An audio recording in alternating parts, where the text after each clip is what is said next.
The cafe bustled with the aroma of freshly brewed coffee and lively chatter. No one noticed her slip in, a woman cloaked in anonymity. She chose a corner table, shrouded in shadows, her back to the wall. Her eyes darted around, alert, like a predator assessing its environment. She clutched an old, worn leather backpack, its contents a mystery. Every movement was precise, calculated.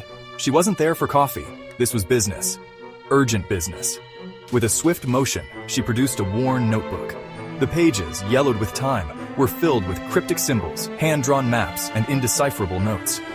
Her brow furrowed in concentration, her fingers tracing the faded ink. Time was of the essence. Each symbol held a clue, each map a piece of a larger puzzle.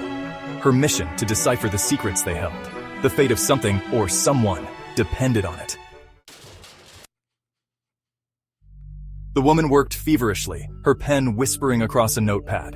She translated ancient languages, deciphered codes, her mind a whirlwind of logic and deduction. The notebook was a labyrinth, and she, the only one capable of navigating its depths. Hours melted away, unnoticed and irrelevant. The cafe's lively chatter faded into background noise as she delved deeper into the mystery before her. Each symbol deciphered, each code cracked, brought her closer to the truth. But the clock was ticking.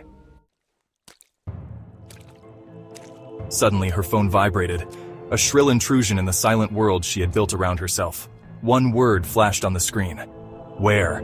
Her blood ran cold. She was being watched. Closing the notebook, she slipped it back into her backpack. Panic threatened to consume her, but she shoved it down, her training taking over. She couldn't afford to panic. Not now. Not when she was so close.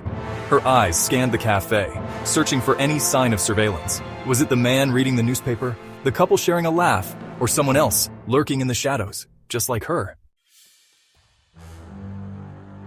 With measured movements, she reached into her backpack and retrieved a deck of playing cards. She selected a single card, the Jack of Spades, and placed it face down on the table. It was a message, a signal for someone who knew what to look for. Leaving the card on the table, she melted back into the anonymity of the city streets. The woman was gone, leaving behind only a whisper of her presence and the lingering scent of her fear.